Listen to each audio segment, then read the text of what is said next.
इस कहानी की शुरुआत में हम पो को देखते हैं जिसने काफी सारे दुश्मनों को हराकर चाइना में शांति कायम की थी। पर अब ड्रैगन योद्धा होने के बावजूद भी उसके पास कोई काम नहीं था, इसीलिए वो चाइना का फूड टूर करने निकल पड़ता है। रास्ते में उसे बहुत सारे लोग मिलते हैं जो उसका सम्मान करते थे। काफी दिनों तक चलने के बाद वो वेनकुन गाँव में पहुँच जाता है जहाँ के मोमोज काफी फेमस थे। साथ ही वहाँ वो गाँव गॉडलेट था जिसमें थेनोस के गॉडलेट की तरह पावर थी। गाँव के सारे बच्चे और बड़े ड्रैगन मास्टर को देखकर बहुत खुश होते हैं और जल्दी से पो के पास आ जाते हैं। वो उससे ऑटोग्राफ मांगने लगते हैं। पो को बहुत भूख लगी थी, इसीलिए वो उन सभी से बचकर मोमो हाउस में आ जाता है। तभी हम दो चोरों को देखते हैं जिनके नाम क्लाउस और वरुका थे, जो वो गाँव गॉडलेट को चुराने वहाँ आए हुए थे। वो तेजी से गॉडलेट की तरफ बढ़ने लगते हैं। सैनिक उन्हें रोकने के लिए वहाँ अपने ट्रैप को एक्टिवेट करते हैं। वो दोनों उनके ट्रैप से बचने की कोशिश करते हैं पर वो इसमें कामयाब नहीं होते और जाल में कैद हो जाते हैं। वहीं पो को भी इस बात का पता चल जाता है कि गॉडलेट खतरे में है, इसीलिए वो तेजी से गेट तोड़ते हुए बाहर आ जाता है जिससे बहुत से ड्रम ऊपर की तरफ उछल जाते हैं, जिससे क्लाउस और वरुका गलती से आजाद हो जाते हैं। साथ ही वो गॉडलेट भी उनके हाथ में आ जाता है। वो तेजी से उनकी तरफ आकर उनसे गॉडलेट छीन लेता है और उस गॉडलेट को अपने हाथ में पहन लेता है। गॉडलेट अब एक्टिवेट हो चुका था। पो को इस बात का कोई इल्म नहीं था।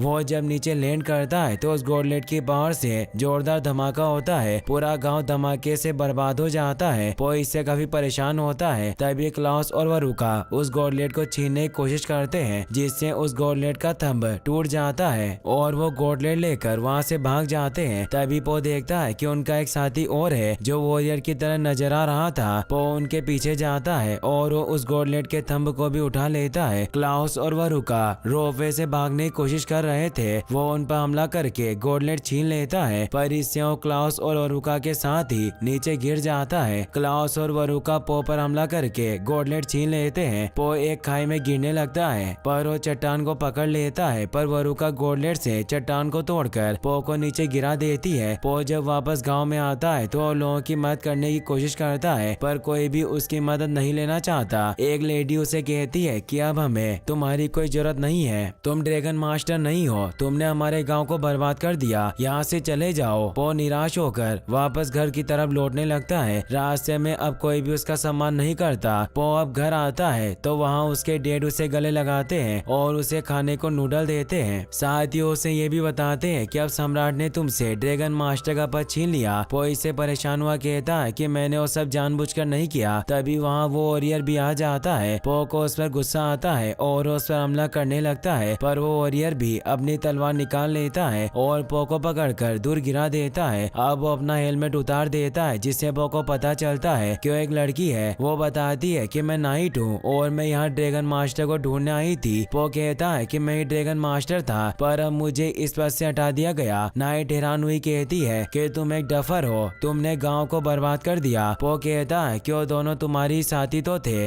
नाइट कहती है कि वो मेरे दोस्त नहीं थे, मैं उनका पीछा कर रही थी। मेरा नाम वॉर्डिंग ब्लेड है, मैं इंग्लैंड की नाइट हूँ। रानी ने मुझे क्लाउस और वरुका को पकड़ने के लिए भेजा था। वो दोनों बहुत ही खतरनाक क्रिमिनल हैं। वो यहाँ खतरनाक गॉडलेट लेने आए थे जिसे उन्होंने तुम्हारी वजह से आसानी से प्राप्त कर लिया। अब वो दोनों बहुत पावरफुल हो चुके हैं, इसीलिए कुछ भी करके उन्हें रोकना होगा। पो कहता है कि मैं भी तुम्हारी मदद करूंगा। पहले तो वो उसकी मदद लेने से मना कर देती है पर जब पो बताता है कि मैं जानता हूँ कि वो कहाँ गए होंगे और साथ ही मेरे पास गॉडलेट का हिस्सा भी है तो उसके साथ काम करने के लिए मान जाती है। अगले दिनों दोनों क्लाउस और वरुका के पीछे निकल जाते हैं। पो उसे अपने सीक्रेट रास्ते से लेकर जाने लगता है। वही हम क्लाउस और वरुका को देखते हैं जो गॉडलेट को लेकर आगे बढ़ रहे थे। वो एक लावे वाली नदी को पार करते हैं पर तभी उन्हें लिजार्ड गैंग घेर लेता है जिसका लीडर चिंटाओ था। वो उनसे कहता है कि अगर तुम यहाँ से निकलना चाहते हो तो तुम्हें यहाँ का रोड टैक्स देना होगा, ये सारा इलाका हमारा है। और उससे गॉडलेट मांगता है पर वरुका उस गॉडलेट से वहाँ हमला कर देती है जिससे वो सारी जगह बर्बाद हो जाती है। वहीं पो ब्लेड से कहता है कि अब जब हम दोनों इस मिशन पर साथ हैं तो तुम मुझे नाइट बनना सिखाना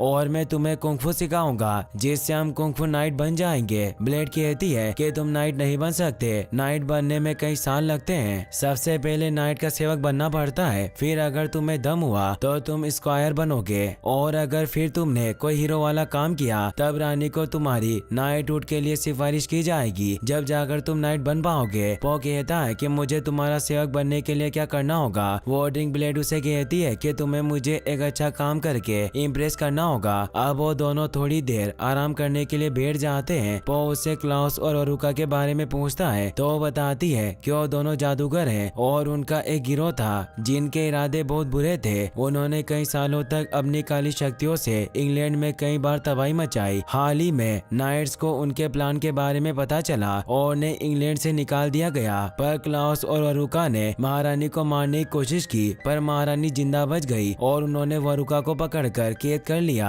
पर क्लाउस ने अपनी बहन को कैद से निकाल लिया और अब उनके हाथ शक्तिशाली गॉडलेट भी लग चुका है जिससे वो रानी को मारने की कोशिश करेंगे। इसीलिए मैं उन्हें इंग्लैंड पहुंचने से पहले पकड़ना चाहती हूँ। अब पो उसे अपने शॉर्टकट रास्ते से उस लावे की नदी पर ले आता है। पो देखता है कि वहाँ का ब्रिज अब टूट चुका है, इससे वो दोनों परेशान होते हैं। पो कहता है कि यहाँ की ऐसी हालत जरूर उस गॉडलेट ने की होगी। वॉर्डिंग ब्लेड पो पर गुस्सा करने लगती है और कहती है कि तुम्हें कोई शॉर्टकट नहीं पता, तुम्हें बस रास्ते में सब्जियां खानी थी, इसीलिए तुम मुझे लंबे रास्ते से लेकर आए। अब तुम घर चले जाओ। पो से कहता है कि मेरा शॉर्टकट कभी भी पुल को पार करना नहीं था और अपनी कुंग-फू टेक्निक से उस लावा की नदी को आसानी से पार कर लेता है। यह देखकर वॉर्डिंग ब्लेड भी हैरान रह जाती है। वो पो से कहती है कि मैं तुम्हारी तरह नदी पार नहीं कर सकती। तो पो उसकी तरफ रस्सी फेंक कर कहता है कि तुम्हें इस रस्सी से इस नदी को पार करना होगा। वो उस रस्सी को पेड़ से बांध देती है, पर पो की तरफ कोई पेड़ नहीं थे, इसीलिए वो खुद रस्सी को पकड़ कर रखता है और नाइट उस रस्सी से नदी को पार करने लगती है। पर तभी वहाँ लिजार्ड आ जाते हैं। चिंटाओ पो को जानता था।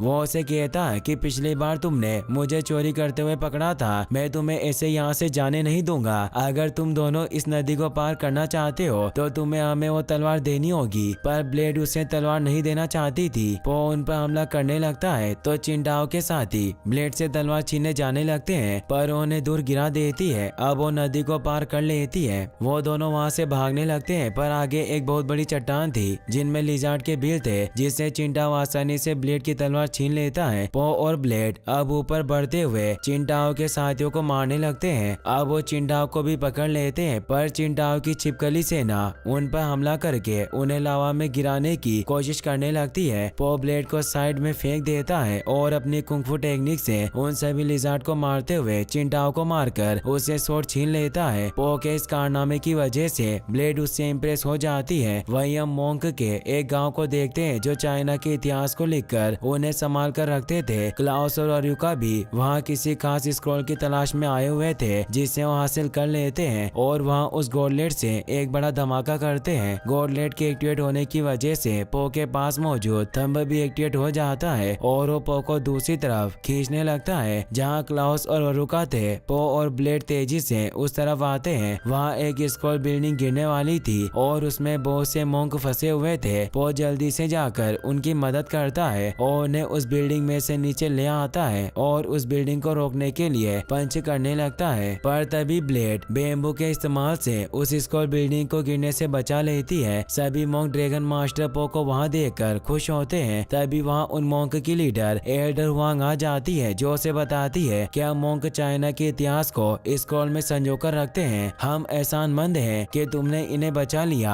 पो उन्हें बताता है कि मैं ड्रैगन मास्टर नहीं रहा तो एल्डर हुआंग कहती है कि आप हमारे लिए हमेशा ड्रैगन मास्टर रहोगे। आपके कारनामे अभी भी हमारे स्क्रॉल में लिखे हुए हैं, इसीलिए दुनिया तुम्हें कभी नहीं भूलेगी। पो इससे खुश होता है। ब्लेड उन्हें कहती है कि क्या आप जानती हो कि ये सब किसने किया। हुआंग उन्हें बताती है कि हमने उसे रंगे हाथों पकड़ लिया है और जल्दी सम्राट के शाही सैनिक उसे लेने आ जाएंगे। ब्लेड क्लाउस और अरुका को देखना चाहती थी, इसीलिए वो दोनों उसे देखने के लिए उस बिल्डिंग में जाते हैं जहाँ वो देखते हैं कि उन्होंने क्लाउस और अरुका को नहीं बल्कि अपनी एक मोंक जेन को पकड़ा था जो हमेशा पटाखे जलाती थी और झूठ बोलती थी, जिससे उन्हें लगता है कि ये काम उसी का होगा। ब्लेड उन्हें बताती है कि पटाखों से इतना बड़ा धमाका नहीं होता, पर एल्डर उसकी बात नहीं सुनती और वहाँ से चली जाती है। जेन ब्लेड को बताती है कि मैंने उन दो विजिल्स को देखा था जिसने ये सब कांड किया, मैं बेगुनाह हूँ। ब्लेड पूछती है कि वो यहाँ क्या लेने आए थे और वो कहाँ गए। जेन कहती है कि मैं तुम्हें सब कुछ बताऊंगी, पर पहले तुम्हें मुझे यहाँ से आजाद करना होगा। पो कहता है कि हम ऐसा नहीं कर सकते, अगर हमने इन मोंक के कैदी को भगाया तो इनका भी विश्वास मुझ पर से उड़ जाएगा। ब्लेड ब्लेड कहती है कि क्लाउस और रुका को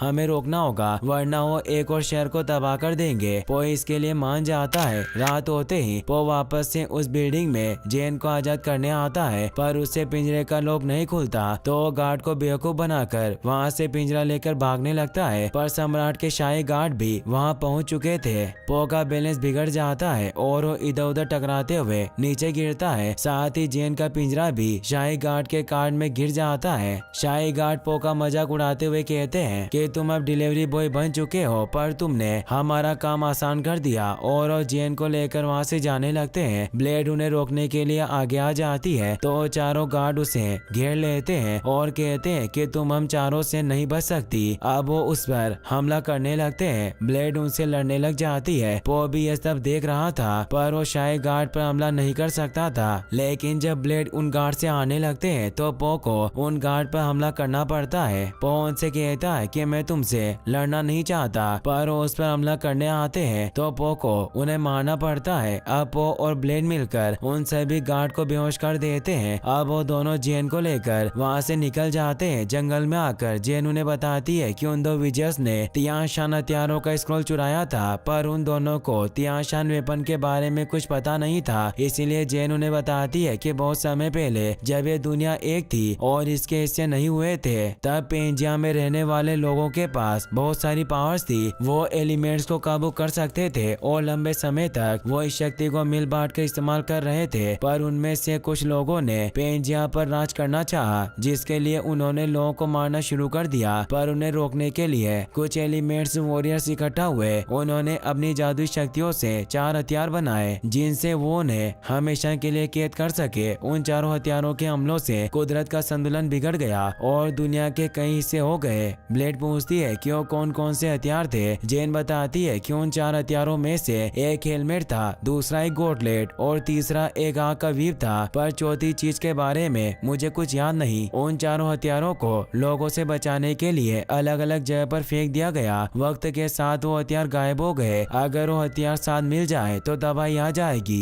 ब्लेड कहती है कि क्लाउस और रुका जरूर चारों हथियार हासिल करना चाहते होंगे। तभी एल्डर वांग शाही सैनिकों के साथ उन्हें ढूंढने आने लगते हैं। जेन उनका ध्यान भटकाने के लिए पटाखे जलाने लगती है, जिससे पो और ब्लेड वहाँ से निकल जाते हैं। ब्लेड पो से कहती है कि क्लाउस और वरुका अभी कहाँ होंगे, हम कुछ नहीं जानते। पो कहता है कि वो जरूर अनंत लोक के चाबुक के पीछे गए होंगे और उसके बारे में मैंने पहले सुना है, और वो अपने पास रखी ग्राफिक नॉवेल निकालता है जिसमें अनंत लोक के चाबुक का जिक्र था। वो ब्लेड को नॉवेल की कहानी बताता है कि प्राचीन समय में लॉन्ग टूथ के पास ये अनंत लोक का चाबुक था और वो उन एलिमेंटल वॉरियर में से एक थे। उस महायुद्ध में उन्होंने जब अपना अनंत लोक का चाबुक चलाया तो इतना तेज था कि उसने धरती के टुकड़े कर दिए। महायुद्ध खत्म होने के बाद दुनिया कई हिस्सों में बढ़ गई थी। उन्हें एहसास हुआ कि ये चाबुक किसी भी योद्धा के लिए बहुत पावरफुल है, इसीलिए इसे दुनिया से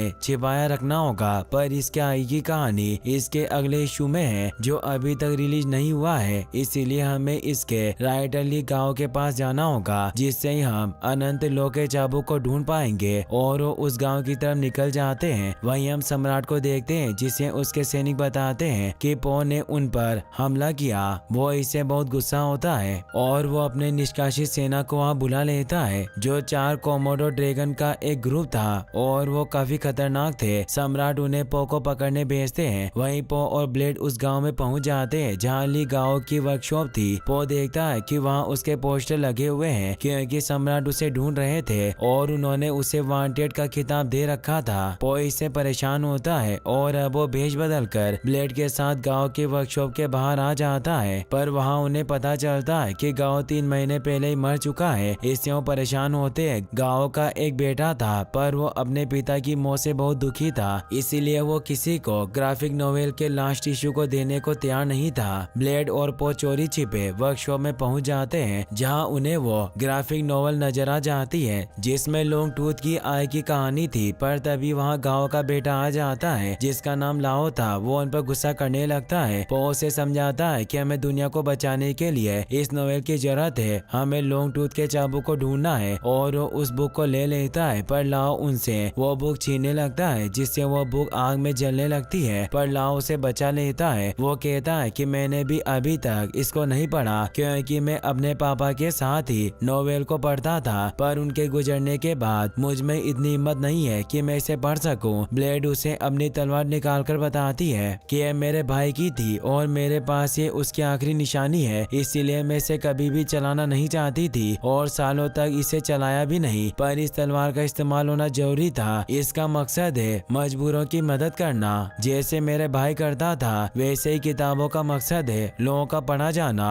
गांव उसकी बात समझ जाता है। अब उन्हें और नॉवल पढ़कर सुनाता है कि मास्टर लॉन्ग टूथ अपने अनंत लोक के चाबुक को छिपाने के लिए लॉस्ट सिटी पहुंच गए थे। वो चाबुक को गहराइयों में छिपा देना चाहते थे, पर फिर उन्हें एहसास हुआ कि इसे छिपाने से कुछ नहीं होगा। आने वाली पीढ़ी को इसके खतरे के बारे में बताना जरूरी है, वरना हो सकता है कि यह चाबुक गलत हाथों में पड़ जाए। इसीलिए उन्होंने चाबुक की कहानी लॉस्ट सिटी के सभी लोगों को सुनाई। ब्लेड उससे पूछती है कि वो लॉस्ट सिटी कहाँ है, क्या तुम उसकी लोकेशन जानते हो? लाओ बताता है कि बचपन में मेरे पिता मुझे वहाँ लेकर जाया करते थे और उन्हें उस जगह का मैप देता है। अब वो दोनों वहाँ से निकलने लगते हैं। पो से कहता है कि क्या अब हम दोस्त बन गए हैं? ब्लेड उसे कहती है कि जब मैं 8 साल की थी तब मेरा भाई मारा गया। वो क्लाउस और वरुका को पकड़ने की कोशिश कर रहा था, उन्होंने उसे मेरे सामने मारा। मुझे मेरे भाई का अधूरा काम पूरा करना है, इसीलिए मैं तुम्हारी दोस्त नहीं बन सकती, क्योंकि अगर मुझे कभी मिशन और दोस्त के बीच किसी एक को चुनना पड़ा तो मैं सिर्फ मिशन को ही चुनूंगी। तभी वहाँ पो को पकड़ने के लिए वो कोमोडो ड्रैगन आ जाते हैं। उन्हें देखकर वहाँ सभी लोग डरकर छिप जाते हैं। कोमोडो ड्रैगन पो को पकड़ने के लिए उस पर हमला करने लगते हैं। ब्लेड भी उनसे फाइट करने लग जाती है। पो उनसे लड़ने की पूरी कोशिश कर रहा था, तभी एक कोमोडो वॉरियर एक छोटी लड़की पर अपने जहर से हमला करने लगता है जिसका नाम राबिया था, पर ब्लेड अपने हाथ आगे करके उसे बचा लेती है, पर वो कोमोडो वॉरियर उसे दूर फेंक देते हैं। पो उसे बचाने जाने लगता है, पर वो कोमोडो ड्रैगन उस पर हमला करके उसे दूर गिरा देते हैं और अब वो पो को पकड़ लेते हैं। पो को लगता है कि ब्लेड उसे बचाने आएगी, पर वो ऐसा नहीं करती क्योंकि उसे अपने मिशन पर जाना था और वहाँ से निकल जाती है। कोमोडो ड्रैगन पो को सम्राट के पास लेकर जाने लगते हैं, पर रास्ते में एक ब्लैक रोब पहना हुआ वॉरियर उन पर हमला कर देता है जिसका नाम कोलिन था।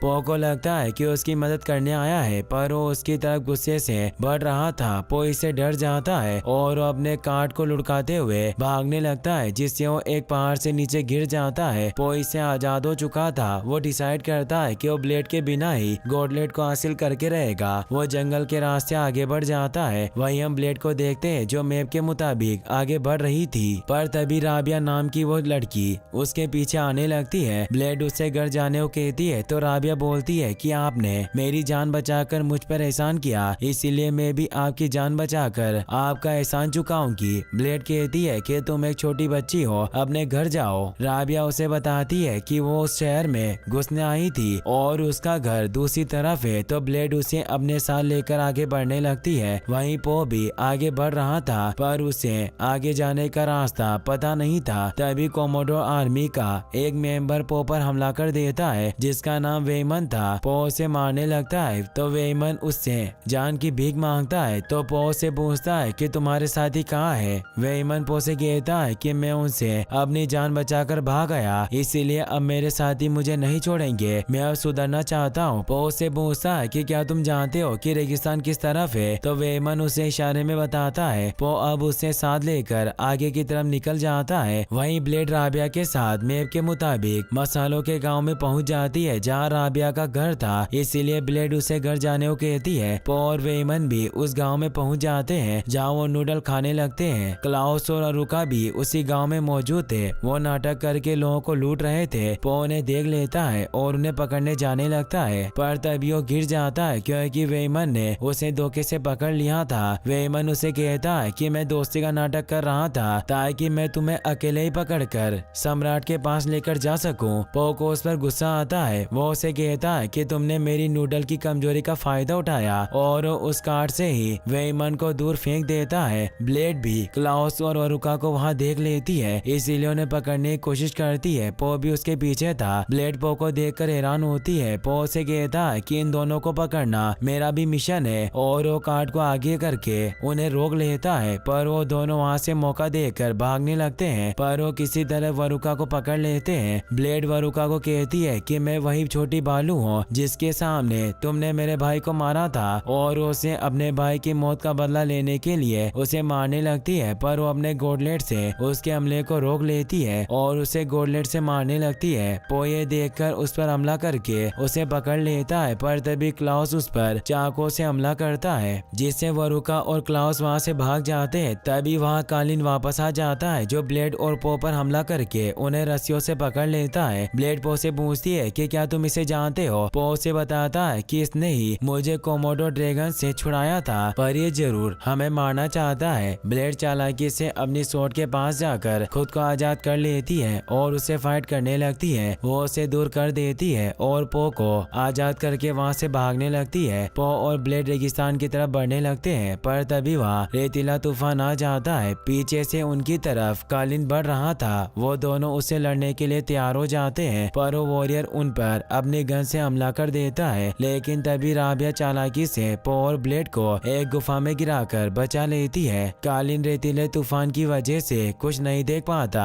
राबिया उन दोनों से कहती है कि मैंने तुम्हारी जान बचाकर तुम्हारा एहसान चुका दिया। ब्लेड देखती है कि उस जगह राबिया का घर है। अब राबिया उन्हें सुरंग से दूर रेगिस्तान में ले आती है। ब्लेड उसे तेज कहती है। अब वो दोनों वापस से लोस्ट सिटी को ढूंढने के लिए निकल जाते हैं। राबिया भी अपने पेरेंट्स के पास आ जाती है। वो वही मसालों के गांव में रहते थे, पर तभी वहाँ कालिन आ जाता है, क्योंकि उसे पता चल चुका था कि राबिया ने ब्लेड और पो की मदद की है। वो राबिया के मॉम डैड को बंदी बना लेता है और राबिया से पूछता है कि मुझे सब कुछ बता दो कि वो किस तरफ गए हैं। राबिया उसे लोस्ट सिटी का मैप बनाकर देती है। वहीं पो और ब्लेड लगातार रेगिस्तान में आगे बढ़ रहे थे ताकि वो अनंत लोक के चाबुक को हासिल कर सके। ब्लेड को अपने बचपन की बातें याद आने लगती है, जब वो अपने भाई से नाइट बनने की जिद किया करती थी, पर उसके भाई अल्फी ने उसे बताया था कि मॉम डैड कभी भी तुम्हें नाइट बनने नहीं देंगे, नाइट में बहुत खतरा होता है। पर ब्लेड अभी भी जिद करती है, तो एल्फी उसे एक मिशन देता है कि तुम्हें कुएं से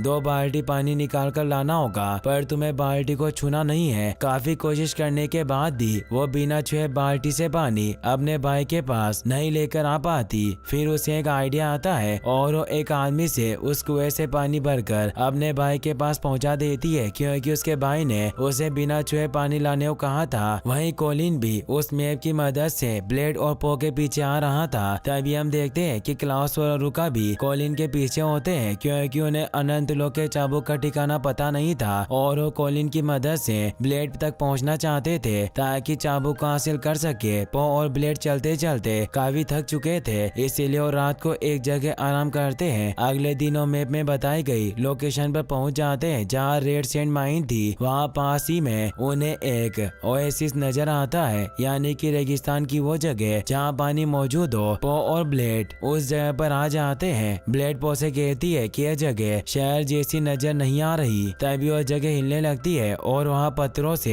एक बहुत बड़ा टाइटन बाहर निकल आता है, जो उन पर हमला करने लगता है। पो और ब्लेड उससे काफी डर जाते हैं और वहाँ से भागने लगते हैं, पर वो टाइटन पो को पकड़ लेता है। ब्लेड पो को बचाने जाती है और उस पर हमला करने लगती है, जिससे वो पो को छोड़कर ब्लेड को पकड़ लेता है। पो समझ जाता है कि यह टाइटन जरूर यहाँ किसी चीज की रक्षा कर रहा है, शायद इस मॉन्स्टर के अंदर ही एक सिटी होगी, और वो खुद उस मॉन्स्टर के मुंह में चला जाता है। ब्लेड भी उसके पीछे उस मॉन्स्टर के मुंह के अंदर चली जाती है, जिससे वो नीचे आकर गिरती है और वो जगह ही लोस्ट सिटी थी। वहीं कोलिन को पता चल जाता है कि कोई उसका पीछा कर रहा है, इसीलिए वो क्लाउस के मुंह पर अपनी स्वॉर्ड रख देता है। वह रुका गुस्से में उस पर हमला करने लगती है, पर क्लाउस उसे शांत रहने को कहता है और उस वॉरियर से कहता है कि हम भी तुम्हारे साथ ब्लेड को ढूंढने में मदद करेंगे। वॉरियर उन्हें कहता है कि तुम मेरी मदद क्यों करोगे। क्लाउस कहता है कि वो हम तुम्हें नहीं बता सकते और वो उससे उसका नाम पूछता है। वॉरियर बताता है कि मेरा नाम कोलिन है और मैं एक स्टेग हूँ। अब वो तीनों साथ में आगे बढ़ने लगते हैं। वहीं पो और ब्लेड को उस लोस्ट सिटी में चाबुक दिखाई देता है, जो एक स्टेचू के अंदर रखा हुआ था। ब्लेड उसे उठा लेती है, पर तभी वहाँ एक ओल्ड मंकी आ जाती है, जो हंसते हुए उन्हें बताती है कि मेरा नाम रुकमनी है, मैं अनंत लोक के चाबुक की प्रोटेक्टर और तियांशेंग गार्डियन की प्रीस्टेस हूँ। मैं तुम्हें चाबुक यहाँ से लेकर नहीं जाने दूंगी। और वो उनसे चाबुक छीन लेती है। ब्लेड उन्हें कहती है कि हम यहाँ चाबुक चुराने नहीं आए थे, हम उसे प्रोटेक्ट करना चाहते हैं, इसीलिए हमें इसे यहाँ से निकालना होगा। रुक्मणी बताती है कि कोई इस जगह से बाहर नहीं निकल सकता क्योंकि यहाँ से बाहर निकलने का कोई रास्ता नहीं है। वो इससे बहुत डर जाता है। ब्लेड उनसे पूछती है कि क्या चाबुक हमें यहाँ से बाहर निकाल सकता है। रुक्मणी चाबुक चलाती है पर कुछ नहीं होता। वो उन्हें बताती है कि चाबुक की शक्तियाँ बंद जगह पर काम नहीं करती। शहर से निकलने का एक रास्ता था पर सालों पहले पत्थर गिरने की वजह से वो बंद हो गया और वो तीनों उस जगह पर आ जाते हैं। पो वहाँ बहुत सारे कंकाल देखकर डर जाता है पर ब्लेड उसे शांत करती है। तभी वो कंकाल जिंदा हो जाते हैं और उनकी तरफ बढ़ने लगते हैं। पो और ब्लेड मिलकर साथ में उन्हें खत्म कर देते हैं। रुक्मणी भी उनसे इम्प्रेस हो जाती है और उन्हें चाबुक दे देती है। अब वो चट्टान को उठाकर बाहर निकलने लगते हैं। ब्लेड और रुक्मणी पहले बाहर निकल जाते हैं पर पो जैसे ही बाहर निकलने लगता है एक कंकाल उसे पकड़ लेता है जिससे वो अंदर ही फंस जाता है। वो काफी परेशान हो जाता है कि वो अब यहीं फंस चुका है। तभी पो को उसके डेट का भ्रम होने लगता है जो उसे कहते हैं कि तुम्हें वापस घर लौटना होगा। अगर तुम बाहर निकलना चाहते हो तो तुम्हें अपने अंदर की छिपी ताकत को जगाना होगा। ब्लेड पो को बाहर निकालने के लिए चाबुक से उस पत्थर पर हमला करने लगती है पर कुछ नहीं होता। तभी रुक्मणी जोर से हंसने लगती है और उसे बताती है कि मैं कोई प्रोटेक्टर नहीं बल्कि रायपुर की लुटेरी हूँ। मैं उस चाबुक को चुराने गई थी पर बाहर नहीं निकल पाई, पर अब मैं तुम्हारी वजह से आजाद हूँ। ब्लेड उसे कहती है कि तुम्हारा चाबुक तो मेरे पास है, पर वो लुटेरी अपनी छड़ी को चाबुक में बदल लेती है जो असली अनंत लोक का चाबुक था। वो कहती है कि मैं इस चाबुक को सम्राट को बेच दूंगी और काफी अमीर बन जाऊंगी। और अब वो उस चाबुक से ब्लेड पर हमला करने लगती है। उस चाबुक का हमला बहुत पावरफुल था। ब्लेड उससे फाइट करने लगती है। वही हम कोलिन को देखते हैं जो क्लाउस और वरुका के साथ आगे बढ़ रहा था पर तभी टकराने की वजह से उसके पैर में मोच आ जाती है। क्लाउस उसकी मदद करता है और अपने मैजिक पोशन से उसे ठीक कर देता है पर इससे कोलिन को पता चल जाता है कि वो दोनों जादूगर हैं। उसे जादूगरों से नफरत थी इसीलिए वो उन पर हमला करने लग जाता है। वो क्लाउस को जख्मी कर देता है और वरुका को भी मारने लगता है। वहीं पो गॉडलेट के उस अंगूठे को एक्टिवेट करके उन पत्थरों को तोड़ देता है। उस अंगूठे के एक्टिवेट होने की वजह से गॉडलेट भी एक्टिवेट होता है जिससे वरुका और क्लाउस वहां से बहुत दूर चले जाते हैं। ब्लेड और रुक्मणी अभी भी लड़ रहे थे तभी पो भी बाहर आ जाता है। ये देखकर रुक्मणी वहां से भाग जाती है। ब्लेड निराश हुई पो से कहती है कि अब हम 2 हथियार खो चुके हैं। पो कहता है कि मैं इस अंगूठे को एक्टिवेट करके क्लाउस और वरुका को अपने पास बुला सकता हूँ जिससे हम उन्हें पकड़ सकते हैं। ब्लेड कहती है कि अगर हम उनसे गॉडलेट छीनना चाहते हैं तो हमें पूरी तैयारी से काम करना होगा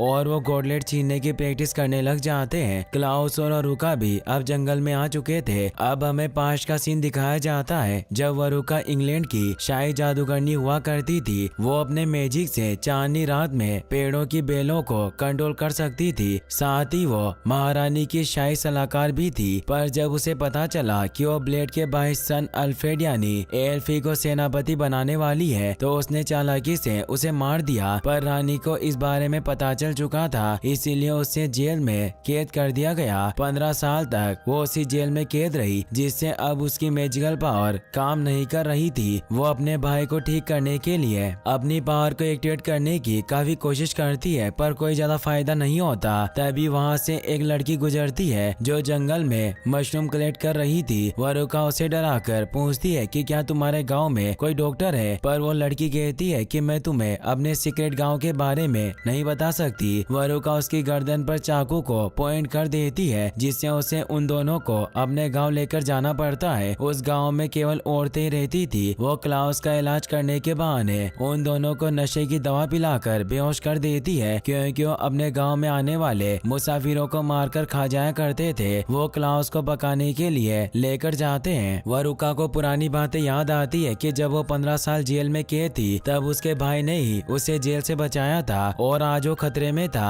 इसीलिए वो वापस से अपनी पावर का इस्तेमाल करने की कोशिश करती है और इस बार वो इसमें कामयाब भी हो जाती है। अब वो अपनी पावर से गांव की सभी औरतों को मारने लगती है। वो अपने भाई से कहती है कि अब हम अपनी पावर से इंग्लैंड पर अपना साम्राज्य बनाएंगे और पूरी दुनिया पर राज करेंगे। ये कहकर वो गॉडलेट से उस उस पूरे गांव को बर्बाद कर देती है। गॉडलेट की वजह से पो का अंगूठा भी एक्टिवेट हो गया था, जिससे वो दोनों भी क्लाउस और वरुका के पास आ जाते हैं। पो क्लाउस को पकड़ लेता है और ब्लेड पो की सिखाई टेक्निक से वरुका से गॉडलेट छीन लेती है। वरुका अपने मैजिक का इस्तेमाल करने की कोशिश करती है, पर सुबह हो चुकी थी, इसीलिए उसका मैजिक काम नहीं करता। पो अब उन दोनों को बंदी बना लेता है और अब पो ने गॉडलेट अपने हाथ में ले लिया था। ब्लेड उसे कहती है कि अब हमारे बिछड़ने का वक्त हो चुका है, पर पो कहता है कि मैंने तुमसे वादा किया था कि मैं चाइना में तुम्हारे साथ रहूंगा, इसीलिए मैं जब तक तुम्हें इंग्लैंड की शिप तक नहीं छोड़ देता मैं कहीं नहीं जाऊंगा। साथ ही मैं एक शॉर्टकट भी जानता हूँ। ब्लेड उसकी बात मान लेती है और अब वो नदी के रास्ते से डॉक पर जाने के लिए निकल जाते हैं। वहीं हम सम्राट के महल का सीन देखते हैं, जहाँ रुक्मणी सम्राट को चाबुक बेचने के लिए आई थी। वो सम्राट से कहती है कि मैं आपके लिए एक खतरनाक हथियार लेकर आई हूँ, जिसमें आप किसी भी पावरफुल वॉरियर को हरा सकते हो, पर इसके बदले आपको मुझे चाइना का आधा खजाना देना होगा। सम्राट जोर से हंसने लगते हैं। उसे लगता है कि वो उसके साथ मजाक कर रही है, इसीलिए वो अपने सैनिकों को उसे पकड़ने का ऑर्डर देते हैं। रुक्मणी उन्हें वो चाबुक चलाकर दिखाती है, जिससे उन्हें उसकी बातों पर विश्वास हो जाता है। वहीं पो को रास्ते में सम्राट के सैनिक देख लेते हैं और वो उसे पकड़ने की कोशिश करते हैं, पर वो उनसे बचते हुए जंगल में आ जाते हैं। अब रात होने की वजह से वरुका अपने मैजिक का इस्तेमाल कर पा रही थी,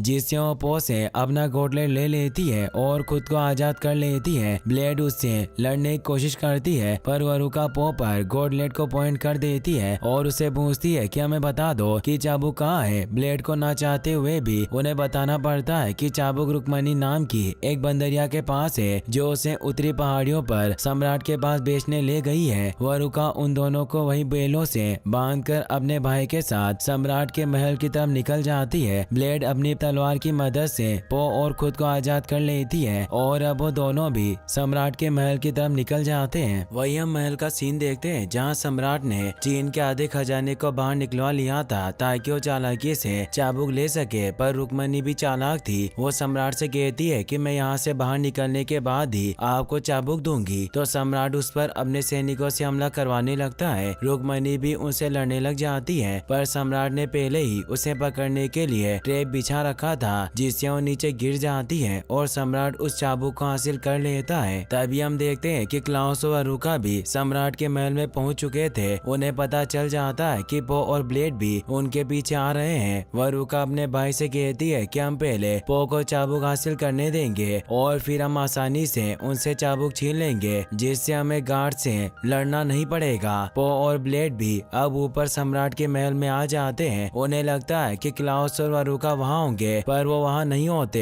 पो देखता है कि चाबुक सम्राट के पास है। सम्राट उन दोनों को बंदी बना लेता है। पो सम्राट को पूरी कहानी बताता है कि ये दो विजल्स चाबुक को हासिल करना चाहते हैं, पर सम्राट को पो की बातों पर विश्वास नहीं होता। पो ने कहता है कि भले ही आपको मेरी बातों पर विश्वास ना हो, पर आपको ब्लेड की बातों पर विश्वास करना होगा। ये इंग्लैंड की नाइट है और महारानी ने इसे यहाँ खुद उन दो विजल्स को पकड़ने भेजा है, जो तेंशिंग हथियार को चुराना चाहते हैं। पर तभी वहाँ कोलिन आ जाता है, जो उन्हें कहता है कि ब्लेड कोई नाइट नहीं है। सम्राट उसे कहता है कि तुम कौन हो, तो कोलिन सम्राट को बताता है कि मैं इंग्लैंड का नाइट हूँ, और वो सम्राट को महारानी का दिया हुआ लेटर देकर बताता है कि महारानी ने खुद मुझे यहाँ इसे गिरफ्तार करने भेजा है। पो को कुछ समझ नहीं आता। कोलिन कहता है कि ये एक चोर है और इसने एक कवच और तलवार नाइट के बैरक से चुराई थी। पो ब्लेड से कहता है कि क्या ये सच है, तुम तो हमेशा अकड़ के नाइट की तरह रहती थी। ब्लेड कहती है कि मैं कोई नाइट नहीं हूँ। कोलिन अब उसे पकड़कर अपने साथ लेकर जाने लगता है। पो को भी अब जेल में बंद कर दिया जाता है। पो को वहाँ अपने डेड नजर आ जाते हैं, जिन्हें देखकर वो हैरान हुआ पूछता है कि आप यहाँ क्या कर रहे हो। उसके डेड कहते हैं कि तुम्हारे जाने के बाद सम्राट ने मुझे बहुत टॉर्चर किया ताकि मैं उन्हें तुम्हारा ठिकाना बता दूं, पर मैंने उन्हें कुछ नहीं बताया। वो कहता है कि मैंने आपको बताया नहीं था कि मैं कहाँ जा रहा हूँ। वो अब जेल से निकलने के लिए दरवाजा तोड़ने की कोशिश करने लग जाता है। वो अपने डेड से कहता है कि क्लाउस और वरुका यहाँ किसी भी वक्त हमला कर सकते हैं, मुझे उन्हें रोकना ही होगा। पर पो उस गेट को तोड़ नहीं पा रहा था। तभी उन्हें रुक्मणी के हंसने की आवाज सुनाई देती है। पो के डेड उसे पहचान जाते हैं कि यह रायपुर की लुटेरी है। पो उसे कहता है कि क्या तुम हमें यहाँ से बाहर निकाल सकती हो, पर वो कहती है कि मैं तुम्हें फ्री में यहाँ से बाहर नहीं निकालूंगी, मैं तुम्हारी मदद करूंगी।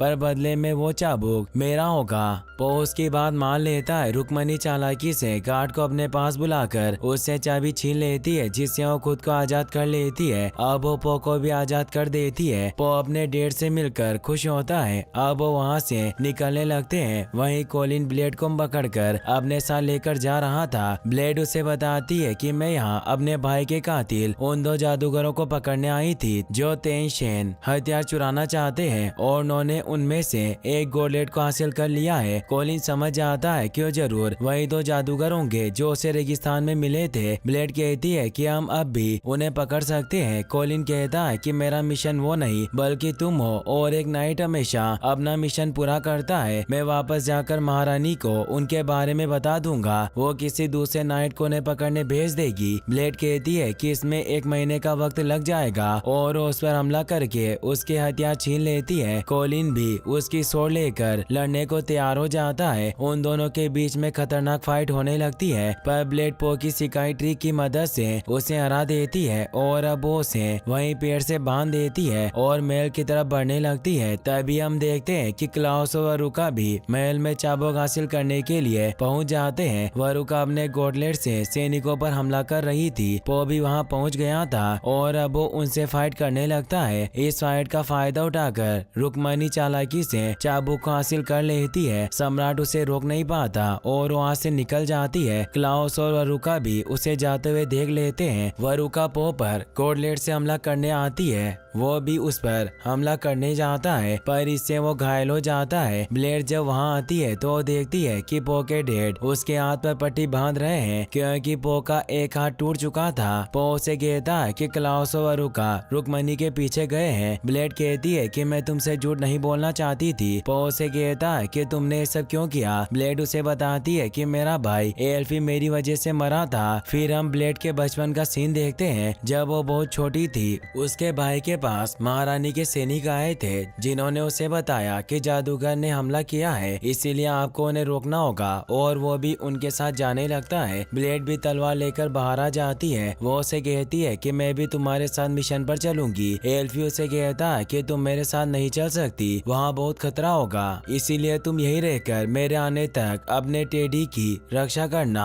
और यही तुम्हारा मिशन है। यह कहकर वहाँ से निकल जाता है, पर ब्लेड फिर भी नहीं मानती और उसके पीछे चली जाती है। एल्फी जंगल में क्लाउस और वरुका से लड़ रहा था। वरुका अपनी काली शक्तियों का इस्तेमाल कर रही थी। ब्लेड जब अपने भाई को खतरे में देखती है तो उसे बचाने के लिए आगे आ जाती है। इससे एल्फी का ध्यान भटक जाता है। मौका पाकर वरुका एल्फी को उसकी तलवार से मार डालती है। ब्लेड इससे काफी दुखी होती है। वो पो से कहती है कि अगर उस दिन मैं अपने भाई के पीछे नहीं जाती तो आज मेरा भाई जिंदा होता, इसीलिए मैं अपने भाई का बदला लेना चाहती हूँ। पो ब्लेड से कहता है कि उस वक्त तुम बहुत छोटी थी, इसीलिए वो तुम्हारी गलती नहीं थी। मैं तुम्हें अपना दोस्त मानता हूँ, इसीलिए तुम्हें मुझसे कुछ नहीं छिपाना चाहिए। कोई फर्क नहीं पड़ता कि तुम एक नाइट नहीं हो, मैं भी अब ड्रैगन मास्टर नहीं रहा, पर फिर भी हम उन विजल्स को पकड़ लेंगे। वहीं रुक्मणी आइस कार्ड लेकर भाग रही थी। क्लाउस और वरुका भी स्लेट से उसका पीछा कर रहे थे। साथ ही वो दोनों अपने सुपर पावर हथियारों से फाइट कर रहे थे। पो भी अपने डैड और ब्लेड के साथ उनका पीछा करने लगता है। रात होने की वजह से अब चांद भी निकल आया था, इसीलिए वरुका अब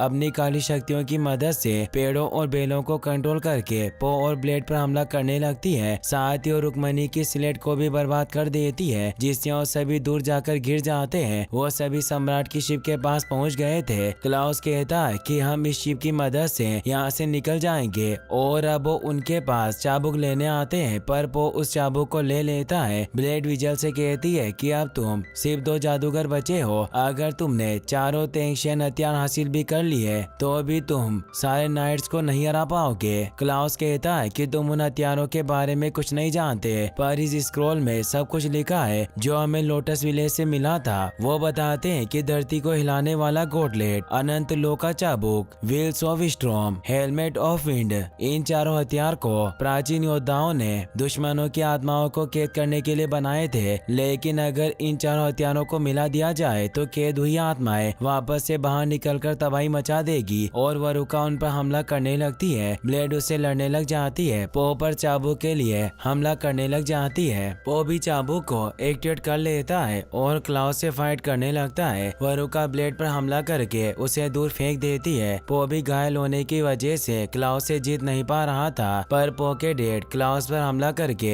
उसकी मदद करते हैं। पो अब वरुका पर हमला करने लग जाता है, पर वो उसके चाबुक को अपने गॉडलेट से पकड़ लेती है, जिससे एक तेज धमाका होता है। पो और ब्लेड दूर गिर जाते हैं, जिससे अब क्लाउस ने उस चाबुक को भी हासिल कर लिया था। ब्लेड उन पर हमला करने लगती है, पर वो उसे घायल करके दूर फेंक देते हैं। अब वरुका पो पर भी हमला करके उसे दूर फेंक देती है और वो शिप की तरफ जाने लगते हैं। तभी रुक्मणी क्लाउस से उस चाबुक को छीन लेती है, पर पो से उसे वापस ले लेता है और वो दोनों शिप से निकल जाते हैं। ब्लेड उन्हें रोकने के लिए शिप की चेन को पकड़ लेती है। वरुका उस पर चाकू से हमला करने लगता है, पर तभी पो वहां आकर स्वॉर्ड से ब्लेड को बचा लेता है। इससे क्लाउस और वरुका वहां से निकल जाते हैं। ब्लेड पो को गले लगा लेती है, क्योंकि उसने उसकी जान बचाई थी। वो उसे कहती है कि तुम मेरे पहले फ्रेंड हो। वो दोनों काफी इमोशनल हो जाते हैं। ब्लेड कहती है कि हम नहीं जानते कि वो दोनों अब कहाँ जा रहे हैं, साथ ही हमारे पास कोई जादुई हथियार भी नहीं है। पर तभी रुक्मणी वहाँ जाती है और वो अपने चाबुक को एक्टिवेट कर लेती है। पो इससे हैरान हुआ पूछता है कि तुम्हारे पास से चाबुक कैसे आया। रुक्मणी उन्हें बताती है कि जब मैंने क्लाउस को गिराया था तब मैंने चाबुक को बदल लिया, इसीलिए उनके पास नकली चाबुक है। पो कहता है कि क्या अब तुम हमारी मदद करना चाहती हो। रुक्मणी कहती है कि ऐसा नहीं है, मैं भी तेंगशेन हथियारों को इकट्ठा करना चाहती थी। चाबुक उनमें से पहला था। अगर तुम उन तक पहुंचना चाहते हो तो तुम्हें कीमत चुकानी होगी। तभी पो के डैड वहां जाते हैं, जो कहते हैं कि हम कहीं नहीं जाएंगे और वो पो को घर चलने को कहते हैं। पो कहता है कि क्लाउस और वरुका बहुत खतरनाक है, हमें उन्हें रोकना ही होगा, वरना वो दुनिया को बर्बाद कर देंगे। पो के डैड कहते हैं कि मैं भी तुम्हारे साथ चलूंगा, मैं तुम्हें इन दोनों चोरों के साथ अकेले नहीं जाने दे सकता। रुक्मणी कहती है कि हमें उन बचे हुए हथियार की तलाश में चाइना से बाहर जाना होगा। पो इससे हैरान होता है। इसी के साथ कुंग फू पांडा का फर्स्ट सीजन यहीं पर खत्म हो जाता है। गाइस, अगर आप इसका सेकंड पार्ट भी देखना चाहते हो तो मुझे कमेंट में जरूर बताना। साथ ही इस वीडियो को लाइक और चैनल को सब्सक्राइब करने के लिए आपका तहे दिल से शुक्रिया। Thanks for watching.